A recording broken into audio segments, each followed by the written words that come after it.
A railway north from the Cape to the Zambezi was one man's dream. A dream of a strip of British Empire red right up the continent. There are two roads to progress, said his contemporaries, railroads and Cecil roads. Rhodes built the railway up to the Zambezi. There he founded a country and named it after himself, Rhodesia. In November 1979, I retraced his route into the heart of Africa.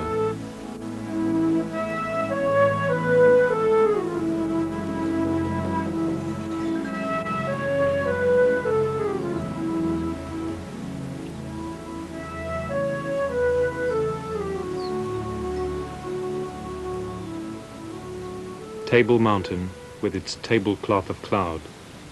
Cape Town, 1979. Mother city of the Europeans in Africa. White tip of a black continent. At the start of the South African summer, the fate of the other white supremacy in Africa is being decided. By the end of my journey, the war in Rhodesia could be over. Whatever happens, the journey will be unrepeatable.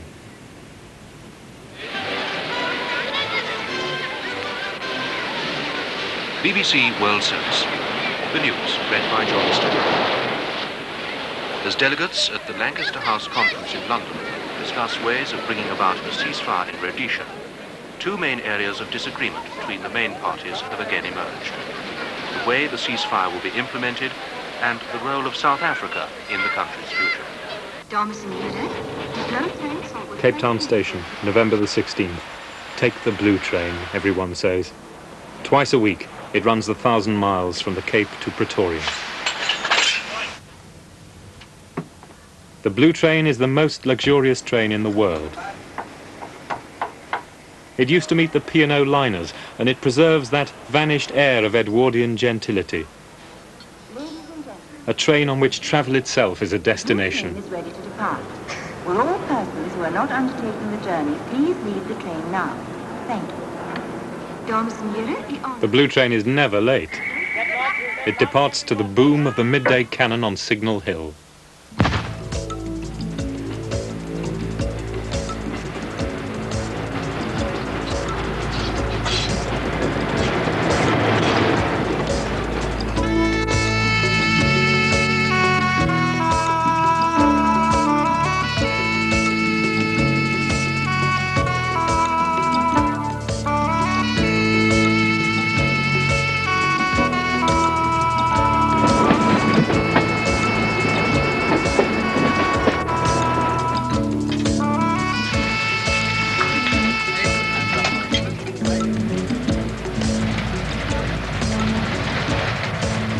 At a sedate 40 miles an hour, you gaze out on the world through windows tinted with pure gold to keep down the glare. In the bar, a bridge class and the easy camaraderie of a top hotel. I like the little touches and I love being spoilt and they really make a fuss of me because as a regular traveller I become one of the family almost, you know. I was even presented with a pink carnation from the display one day and welcomed aboard.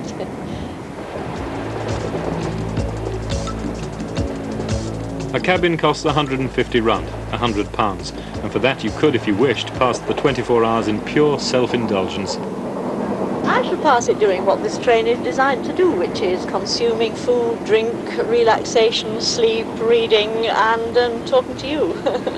What do you think about the standard of the hospitality on the train? It's absolutely fantastic. It's overwhelming. It's too much, actually. I don't know how I should survive the 24 hours. I'd have to be very restrictive. So it's lived up to its reputation? Oh, it exceeds its reputation. I'm surprised how spacious it is. There are only 90-odd people on this train, and how on earth they run it, I don't know.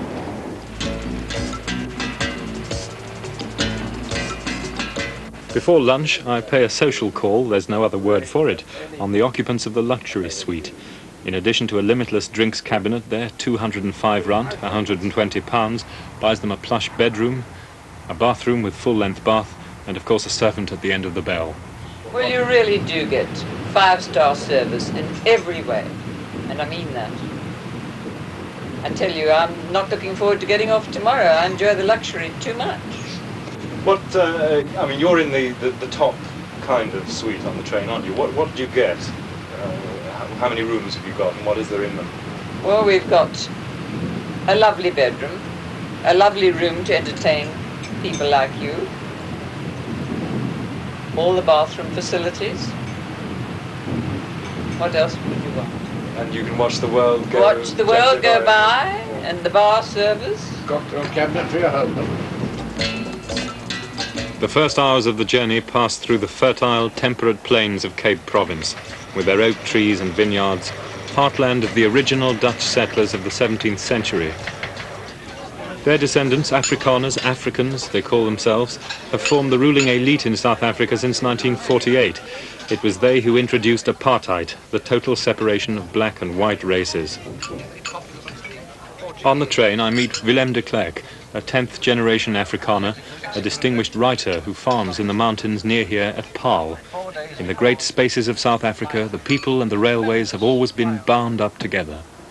It is an amazing thing to think that Cecil John Rhodes built his railway right into what is today Zimbabwe, Rhodesia. The railway, people became sentimentally and emotionally attached to the railway as part of the South African scene. It also provided an enormous repository for these Afrikaners who had been driven off the land after the Anglo-Boer War and who migrated to the cities.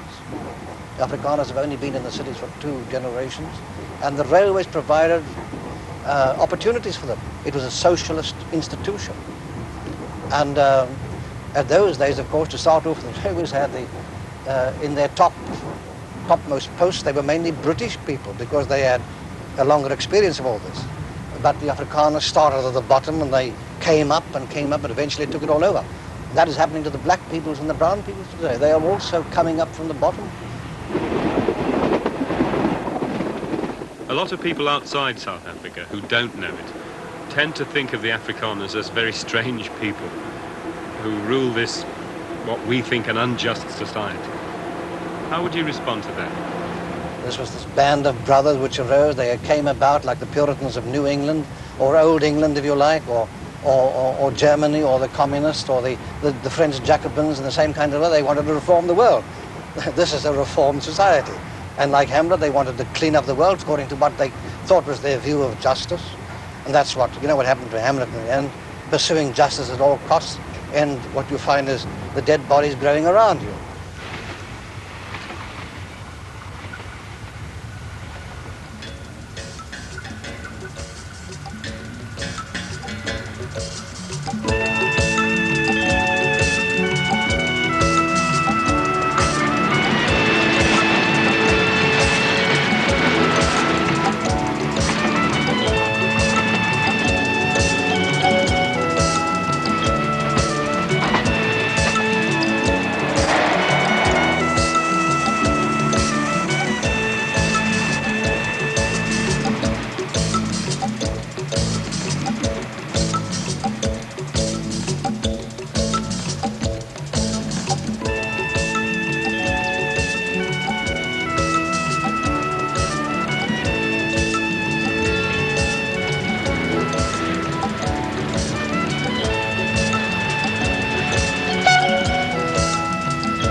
When the blue train leaves the Hex River Pass, there's a dramatic change in the landscape. We enter a wilderness like nowhere else on Earth. The great Karoo, the Hottentot land of thirst.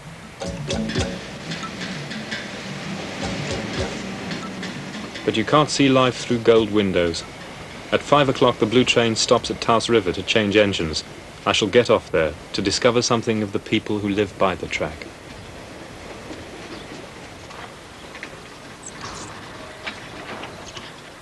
The familiar images of the Karoo, the wind pump, the white farmhouse with its cluster of pepper trees, out of sight of its neighbour's chimney smoke, a perpetual frontier country.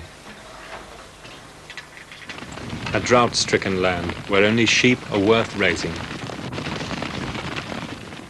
The Afrikaner's oldest tradition is his feel for the land. And out here his husbandry has a biblical simplicity. This sheep is about to have its throat cut. It's the owner's monthly gift to his workers on this farm by the railway track. The owner doesn't live here. He runs the place through the larger-than-life figure of his foreman, Dan, the old boss. A countryman like his Afrikaner forebears, Dan has the Karoo touch. He is the man who knows sheep, who knows the veld. I talked to him of his relationship with his workers through an interpreter, for in the Karoo the language is Afrikaans. Baie goed. Baie goed. Ja. Hulle is my kinders. He treats them as his children. Ons sien hulle as ons kinders. Dis my en my vrou se kinders. Both him and his wife treat them as children. Hulle behandel my asof ek hulle pa is. Hulle stel dit jou tevrede. Die kinders noem my oupa. Ek het vir hulle gesê, hulle kan vir my sê, meneer. Hulle kan vir my sê, net soos hulle wil, hulle kan op my naam noem. Hulle moet net nie vir my sê, mister nie. Jy sien? Hulle moet nie vir my sê, mister nie, maar hulle kan vir my sê, soos hulle wil. Toe sê hulle vir my. Hulle sien nie kans om vir my te sê, meneer nie. Hulle het groot geword in die land om te sê, baas. En uit hulle eie sê hulle vir my baas. What does Dan feel about the landscape here? Does he love the life? Vat my weg van die plaas af, dorp toe. En binne 2 maande kan jy my begrawe.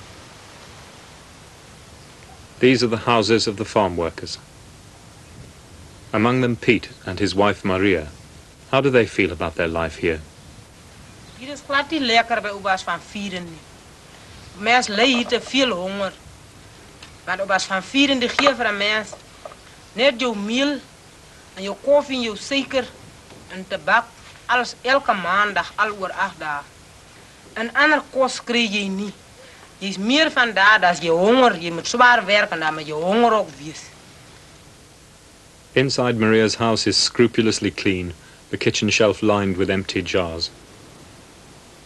A good worker here makes 40 rand a month, £24, but Piet is a deaf mute after a farming accident when he was 18, and because of that earns 30 rand, £18.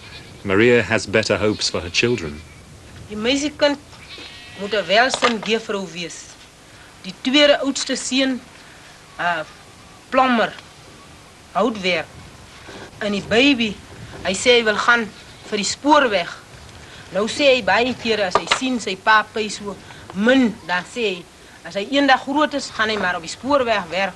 Laat hy kan baie geld kry, laat hy ook aan van pa klere koop en van ma kos koop. Nou miskien is hy nog maar dom, ons weet nou nie, maar hy is nog 9 jaar.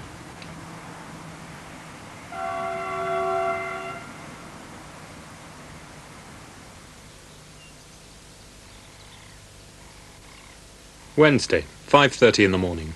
A tiny railway halt in the little Karoo. The train is an hour late.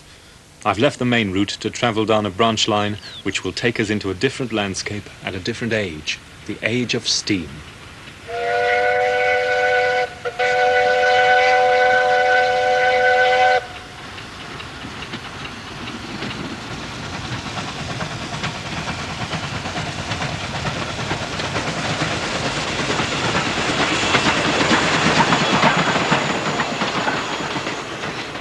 I'm about to find myself classified for the first time. I'm now a first-class white.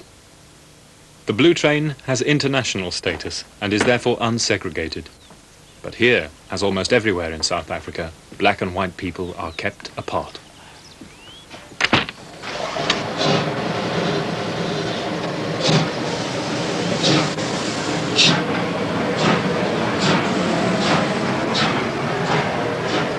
The locals call this train the Magadas. They can't agree why. Muck and dust, someone suggested. Make a dash, said another. But surely not. It takes 8 hours to do 80 miles. Still, no one seems to mind. Sitting alone in my all-white compartment, I remember it was on a train in South Africa that the young lawyer Mahatma Gandhi conceived his implacable war against discrimination in the British Raj. And indeed, nothing much can have changed here since the 20s. when the Magadas first ran.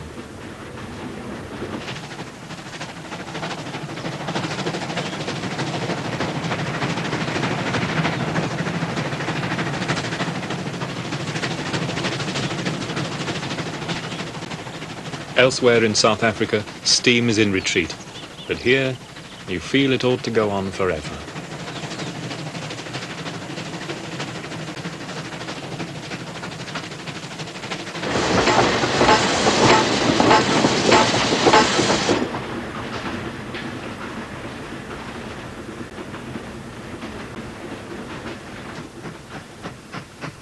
Here the steam engine has become part of rural life. It links local communities in a region with few made-up roads. It ferries workers and their families to the vineyards in the Ladysmith Valley. It brings supplies to the isolated country farms, and it carries domestic water in the long dry season.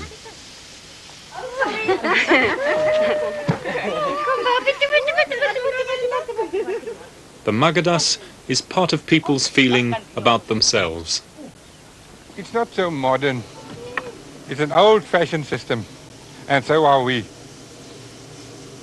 The community, you find more old-fashioned people. They stuck to the nature, and diesel system will surely not fit in with our mountains. We just got to have this steam locomotives here.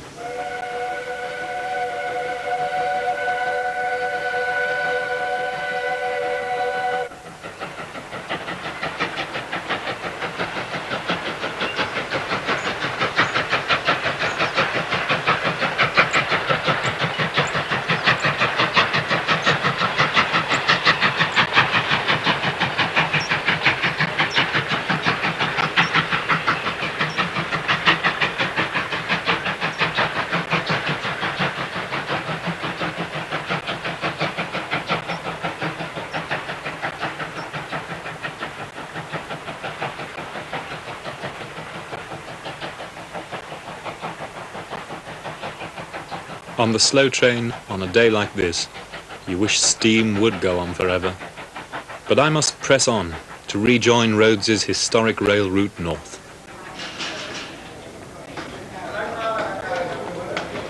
Thursday morning, 4 days out.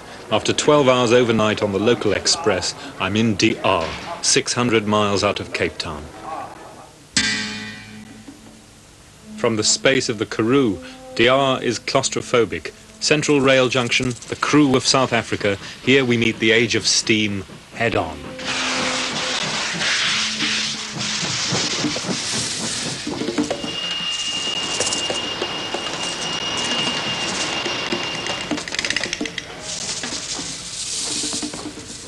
There are reasons for the survival of steam in South Africa. The Republic has no natural oil deposits of its own, but it does have ample coal and an almost limitless supply of cheap black and coloured workers to maintain the labour-intensive steam locomotives. Cleaning and greasing, but not driving. White railwaymen do that. They also apply the final polish. Come here, Jonas. Dave Marshall is the boiler shop foreman and also a town councillor. Mr. Hammenbach, to give special attention to the fire bars of... I set an example to them. I explain to them to follow me as their leader. They must learn from me. I must be a mirror in their life by being exemplary to them in every respect. But I said to one this morning, I said, the Lord has blessed you with the same amount of brains as myself. It's up to you to use it to the best of your ability.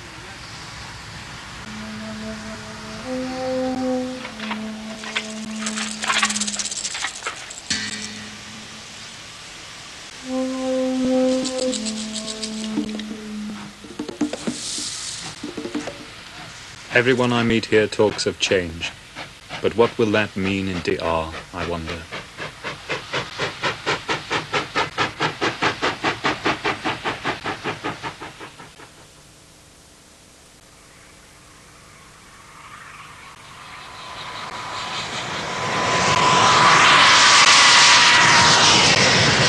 I'm on the footplate of Maria. a huge locomotive built for South African Railways by the North British Works in Glasgow, Scotland in 1953. So it's part of the British story as well, because this is one of the very last of the great locomotives that came out of Britain to Southern Africa. From then on, the Germans really took over the market, and in fact, Jennifer, the pilot locomotive in front, was built by Henschel's at Kassel in Germany in the same year. Maria and Jennifer between them add up to about 500 tons of locomotive, and today they're pulling a 1,200-ton freight train northwards out of De Aar. It's one of the last of the great steam runs in South Africa.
I'm making an unscheduled stop in the middle of the desert, not something you could do on every rail system.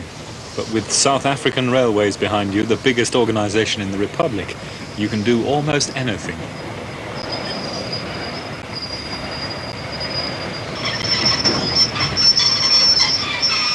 Hot, dirty, ears roaring, unburned coal in my hair, I dropped back onto terra firma after 2 hours in the cab.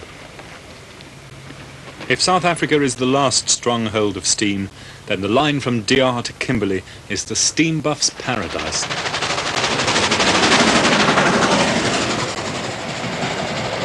And their mecca is Crankhill. A halt in the desert with a general store come post office and a hotel.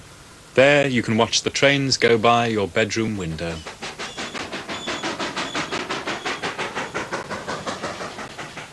In the visitors' book, people from Tokyo, Michigan, and London, they all come here just to watch the trains.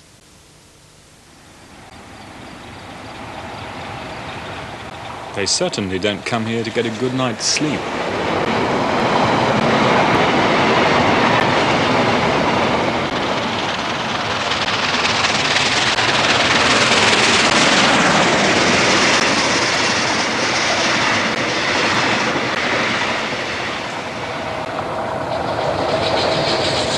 On the freight trains, minerals going south, the arterial wealth of South Africa, and moving north, armaments. For Namibia, Rhodesia, who knows?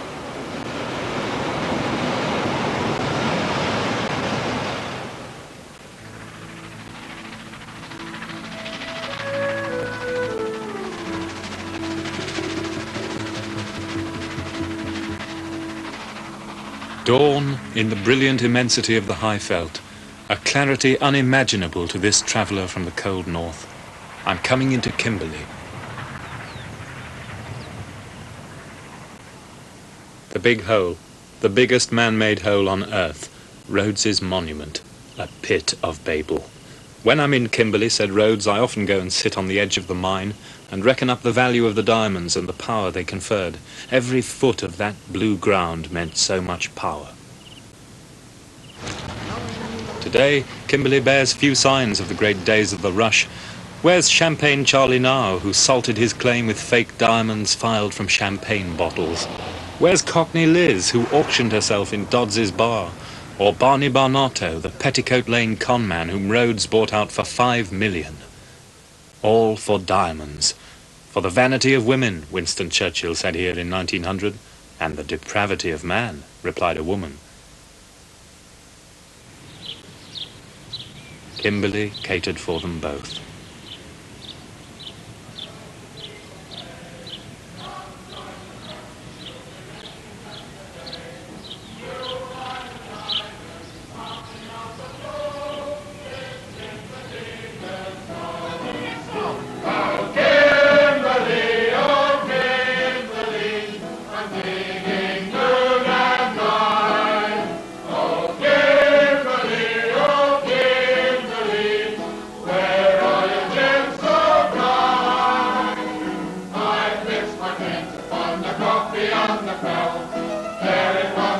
The great days of the rush are now frozen on photos and in the reconstructed streets of old Kimberley. The whole place may go that way in 10 years, when the diamonds finally run out.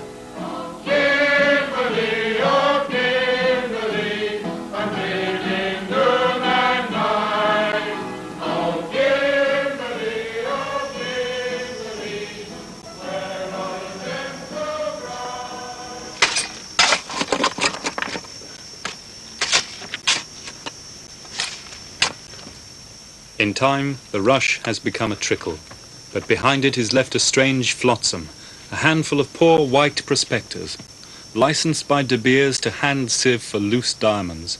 Today the temperature is 114 degrees, but Laubotus is working as he has here for the last 58 years.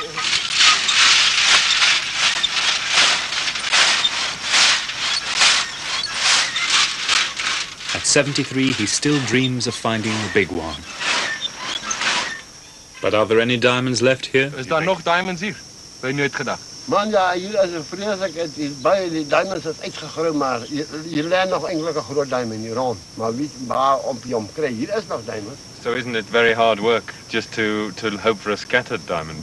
Kijk, hier is nog enkele grote diamonds. Kijk, daar nou voor de tijd terug staan daar 26 gekregen, ik weet niet, daar hij was een groen diamond. Hij is direct geweest. Die werd die Bayers gegeven, 1500. Toen heeft hij meer aan die dorp met de Beers gekregen. Ik ken een groot diamond krijgen daar. Ik ken hem. Ik ken hem. Alles is ook zwart. Alles is ook bruin of is blauw. Dat is de diamond wat meneer Boetes al ooit gekregen. 14 jaar. Ik werd gezoekt 1000 pond, maar wil ik geen 800 pond gegeven. What did he do with the money? Wat heeft meneer Boetes met al die geld gedaan? Ik heb het uitgegeven, weg, maar ik was maar antiek. He used it for living.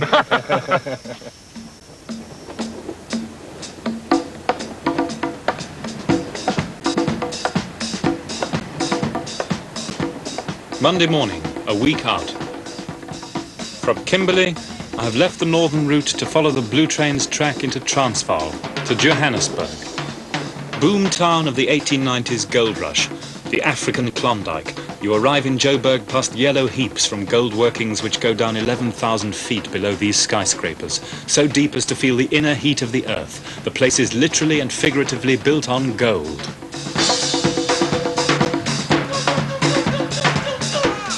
Political, commercial and racial hub of South Africa, the city oozes surplus wealth and purchasing power, a standard of living unknown elsewhere in Africa. Joburg is ringed by black townships which provide the service labour for this wealth. This is Soweto, the biggest, home of 1.5 million people, largest city in Africa after Cairo. From Soweto, commuter trains pour black workers into Joburg. To go there, I needed a special permit, for apartheid works both ways. An hour's journey from the city by train, Soweto is out of sight from Joburg, on the far side of the buffer zone required by apartheid. It was largely out of mind until the events of June 1976. Riots, which began as a protest about the teaching of Afrikaans in black schools, became a cry of rage against the treatment of blacks throughout South Africa.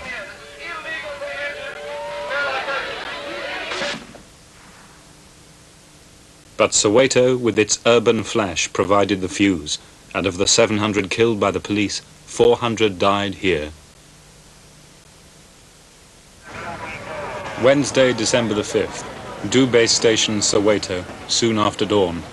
Here too, the railways reflect the life of the community.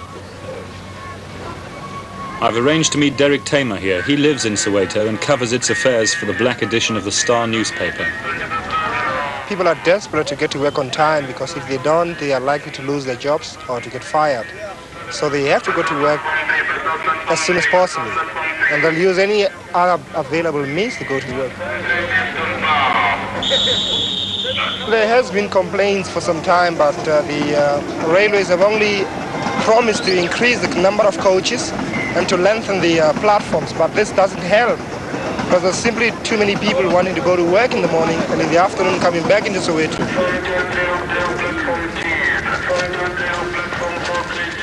People are here temporarily just to supply their labor to the big cities of Soweto, which is Johannesburg. Temporarily, you say? What? Well, blacks in this country are not permanent in the so-called white areas. So they are here only and simply to supply their labor. So they have to commute between Soweto and the city every day. What I can say, this is a temporarily permanent situation. Do the people of Soweto feel temporary? No, people feel quite permanent.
Rhodes pushed his railway 1,000 miles from Kimberley to the Zambezi in a few years in the 1890s. If there be a God, he said, I think he'd like me to paint as much of Africa British red as possible. To return to his route, we journey west to a rail town whose name used to appear on every schoolchild's atlas, Mafeking.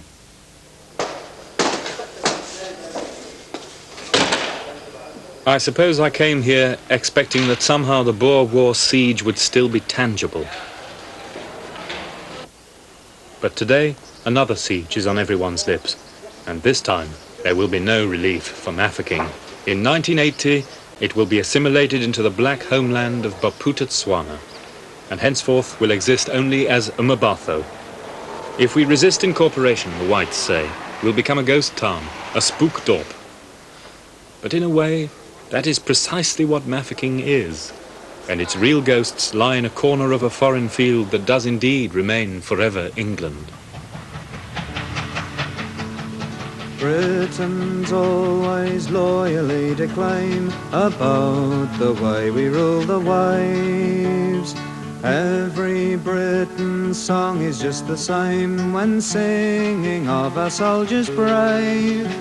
All the world has heard it, wonders why we sing. Some have learned the reason why. We're not forgetting it, we're not letting it fade away or gradually die. Fade away or gradually die. There's only one survivor of the siege now, Nora Crew. I think we took it as another day.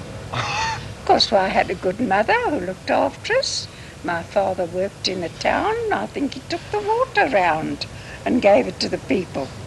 But we didn't think much of it, really. We children didn't. My mother often used to shout at us and say, you'll be running about without a head just now. But, of course, that was only fun, I think.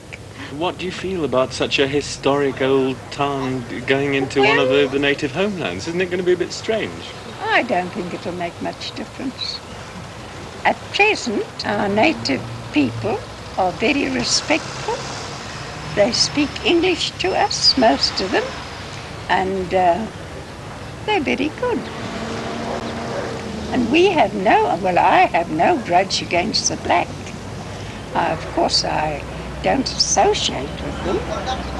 I mean, I wouldn't like to live with them or anything like that, but that's only because I am white and they are black. But here in the Imabotho Sun Hotel, young South African whites have a different idea. For in this so-called independent black homeland, they can legally enjoy delights forbidden them in the Republic proper. They can drink and dance with young blacks, and they can gamble. In South Africa, racial cooperation moves in mysterious ways.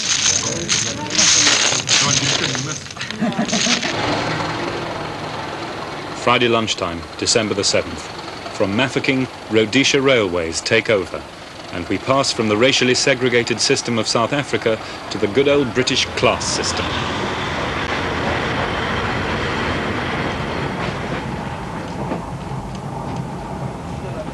The next stage of the journey is a 24-hour, 500-mile ride to Bulawayo through the spacious, exhilarating veldt of Botswana.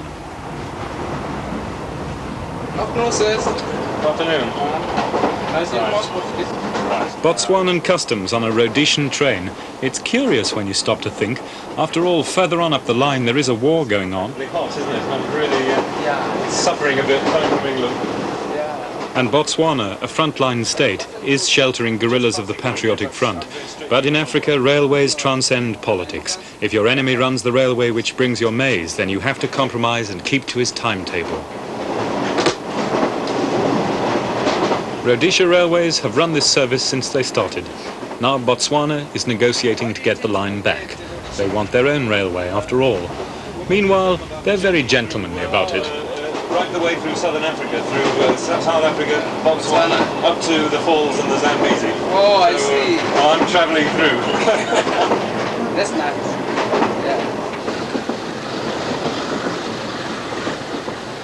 The core of the Rhodesia Railways staff is British, but unlike South Africa, Rhodesia now has many black drivers, and soon enough this man will be in the driving seat. Larger in area than France, with a mere 750,000 people, Botswana is unexploited. For many years after independence in 1966, this former British protectorate was one of the world's poorest nations, albeit one of the few democratic ones. But there's been a dramatic increase of wealth and urban population in the last 15 years. Now that new copper, nickel and diamond mines have been discovered, the bush awaits the exploiters.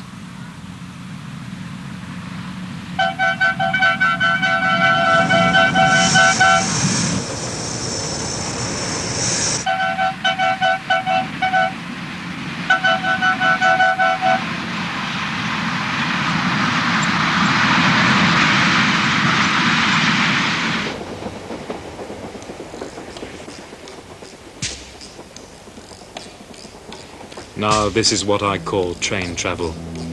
Forget about air conditioning and gold glass. Open the window.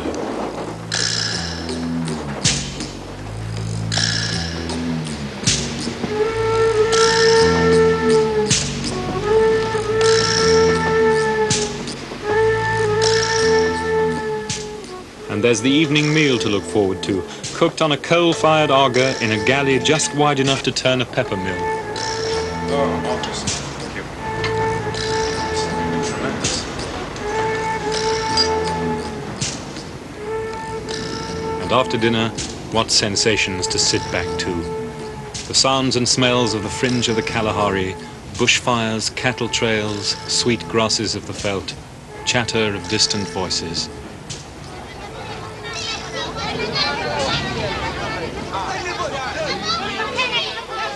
Gaborone, capital of Botswana, 8 o'clock. It's Friday night and a lot of people want to go home for the weekend.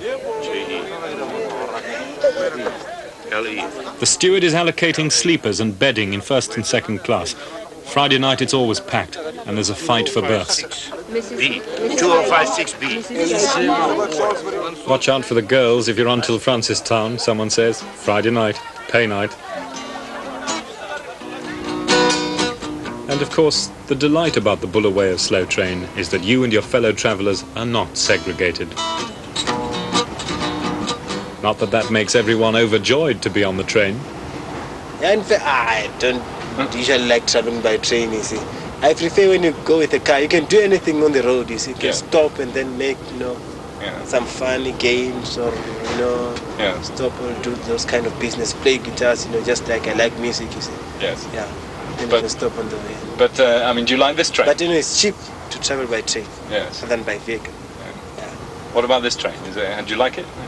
Yeah, I know, I like it. If you're in second class, it's better. But if you're in fourth class, sometimes there are a lot of, It's a bit full. Yeah, it's a bit full. That's why, and then many people, try to cheat others. Some people snip money from other people's pockets. You see.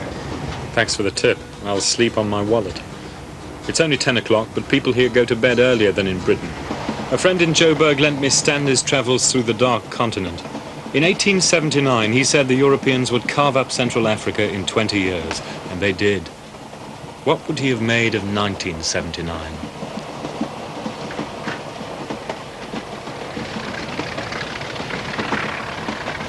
"6:30 in the morning, the scrub still stretches interminably. The Botswanan Cockney Liz never did knock on my door.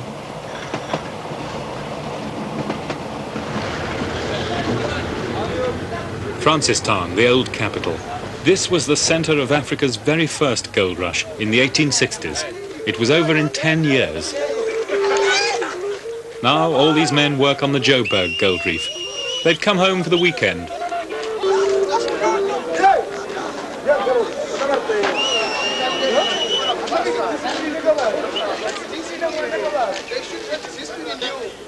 The Knights haul from the ragamuffins and thieves in fourth class. A poor and incompetent pickpocket.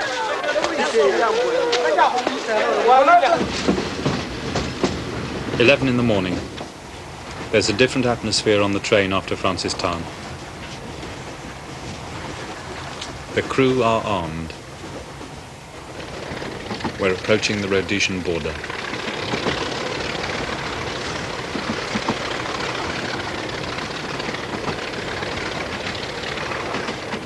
Soon after the border, I meet my escort.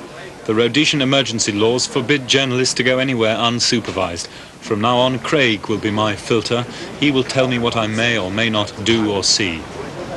What about personal safety? I mean, are you blasé about it by now? I mean, you seem fairly cool. I mean, are we safe as we stand here by this window? No. No? What? No, but the only people who are blasé in this country usually get married. If you're blasé, you die. If you're wary, scared, but nevertheless philosophical about it, there's a good chance you'll live. But when I say no, there's no place out in the bush which is really 100% safe. Purely because a guerrilla-type warfare lends itself to people being able to take a pot shot at you and your beer. And the fact that they shoot and hit my bloody beer, I'm more upset with them. But more exposed than either of us are the railway staff. Chief Steward Ronnie Carter lost a son 3 months ago in this war. It must be dangerous working the line regularly. Well, yes, I suppose sometimes, but we have been fired on, several bullets have come through the bar here with one of the chief stewards. Really? Yes, on the Plumtree side, So going from Bulawayo to Mafeking, So the other side of Plumtree was fired on. Could be somebody out there now, and just rattle up the train like, you never know. There's a brittle Dunkirk spirit among these white Rhodesians as they brace themselves for the last days of their country. Bulawayo, and Cecil Rhodes presides over the end. It's Saturday afternoon and everything's closed. In 1893, this was the royal kraal of the Matabele. But in 4 years, Rhodes brought the railways 800 miles to get at their rich mineral deposits. So swiftly did the whites open up the heart of Africa. Beaten by Rhodes's mercenaries, King Lobengula signed away his land in a famous peace parley celebrated by white Rhodesians as the founding of the nation. It was said of the blacks, Their past is gone and they have no future. Rhodes lies outside Bulawayo in the granite hills of the Matopos. He never saw his railway to the falls completed. Here at the graveside, Kipling spoke his epitaph. Living he was the land, and dead his soul shall be her soul. By July 1980, steam here was to have been a memory, but in the last 2 years of the war, the trend has been reversed. Rhodesia has large coal reserves, and steam engines are being rebuilt. In this way, the illegal Rhodesian government has overcome sanctions. Rhodesia's railways lie at the centre of the railway systems of southern Africa. Nigel Leacox, soon to be their head, is optimistic about the future. Rhodesia Railways is a professional body which will go on providing the service to whatever government is in power in this country. So, and you think it will be able to do whatever? I mean, if the Patriotic Front took power in this country, you would still feel confident that that service would continue? Well, the Patriotic Front, if they did come to power in this country, will still need a railway, and we are there. We are the people who are best equipped with our knowledge of African conditions to continue to play a part in this country. And I would certainly hope that whatever government came to power would appreciate that fact, because after all, it's the future of this country that we're concerned with, and that is the best way that we can play a part and maintain an economic balance in this country.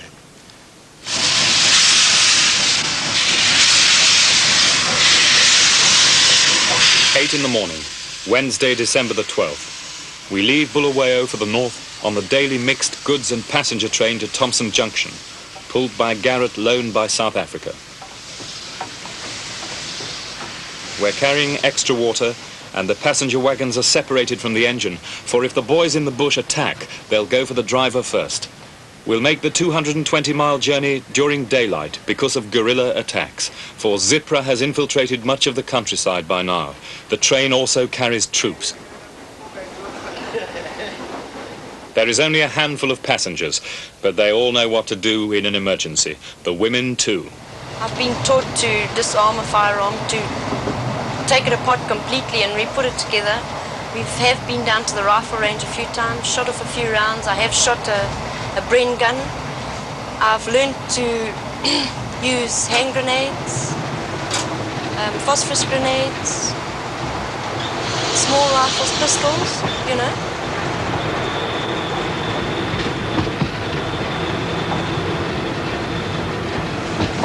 We've lost close relatives, you know, friends, relatives. And it does affect you a little bit, you know, you get a little bit bitter. But I'm sure once everything's sorted out, things will be much better, which I'm sure will happen. I think it'll come right. Do you think that the bitterness that white Rhodesians feel towards black Rhodesians is going to disappear easily? It's not going to be easy, no. It's going to take a bit of time and really hard thinking, but I think in time to come they will realize, you know, they can't carry on fighting for the rest of their lives.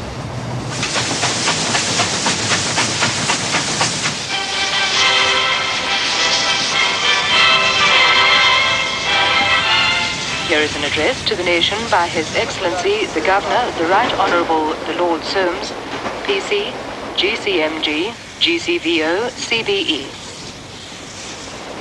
On this, my first day here, I want to explain to you, to all of you, Rhodesians, why I have come to serve here for the period which is necessary to enable elections to be held, and for your country to achieve its rightful place in the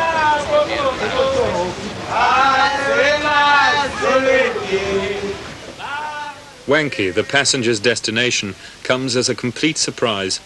Out of the virgin bush appear coke ovens and cooling towers, a Barnsley in the jungle. Wankie is southern Africa's biggest coal outcrop. It provides the government with the fuel it needs to run industry and the railways, and to continue the war. Here at Wankie in 1972, a pit disaster killed 427 men. And at the shaft head, another presentiment of fantastic Africa. These grave goods, left by mourning kinsmen, remain untouched.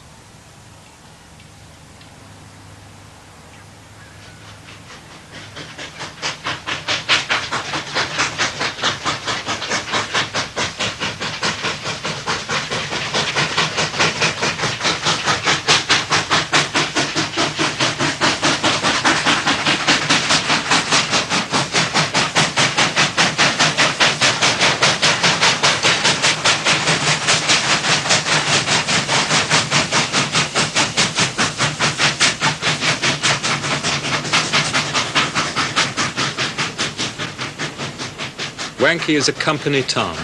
It is owned by Anglo-American and hence is part of a big business mineral empire which rules right up this railway line. The Big Hole at Kimberley, the Joburg Gold Reef, the Diamond Pipes in Botswana. The land here went to De Beers as part of the deal for funding Rhodes's seizure of Matabeleland and passed to Anglo-American in 1953. More than any other place, this sustained the 15 years of UDI. Its coal reserves will last another century.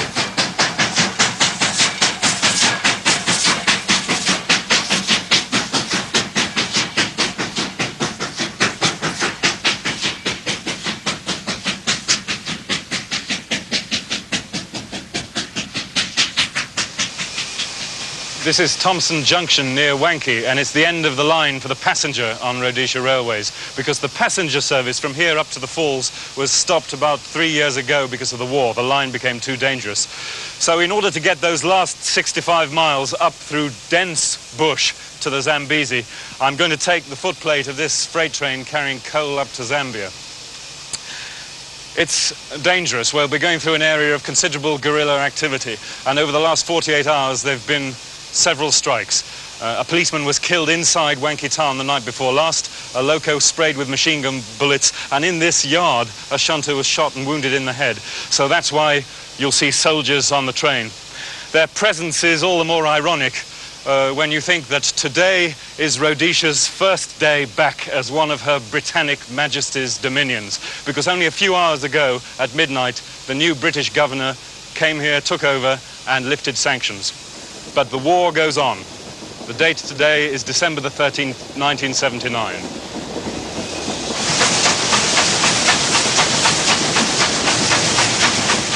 These men are risking their necks to ferry supplies to their enemies. Our manifest says our cargo is South African maize and Wankie coal bound for Zambia, the country which shelters the Zipra troops of the Patriotic Front who are in the bush around us.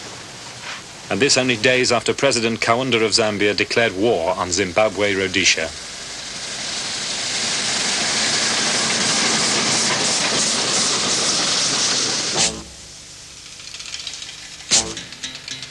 Matetse. We have to stop here to take water in the heart of a guerrilla no-go area. A father and his son were shot dead here last week.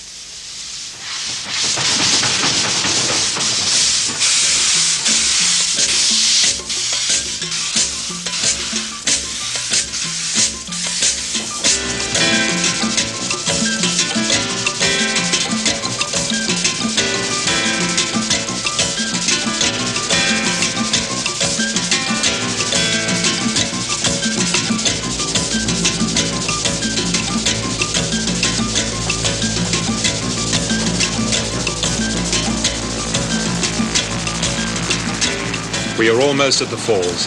At full speed, the Garrett thunders past the road checkpoint into the falls zone. Surrounded by minefields, the zone now shelters an almost non-existent tourist industry, an empty game lodge hit by a SAM missile. 3 American-style motels, deserted, mildewed in the humid tropical air, haunt of snakes and insects, temporarily returned to Africa.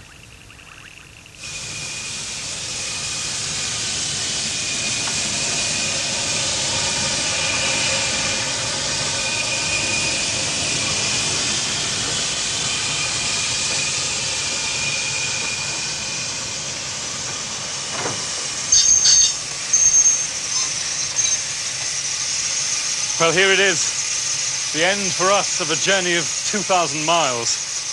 And as you can see, 395 brought us here unscathed, unmarked, but for a face full of coal dust. Passengers no longer alight here to come and see the sights. And it may be a long time yet before another Zambezi Express connects the Cape with the falls.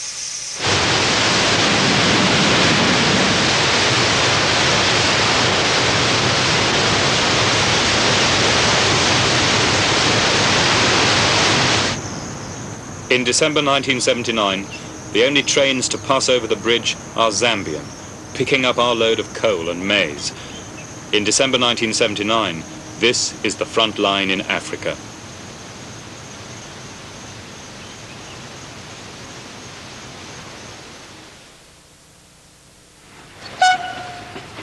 And now, in December 1980, it all seems so long ago. The most luxurious train in the world now runs 3 times a week. On the line from Dear to Kimberley, steam is to be withdrawn.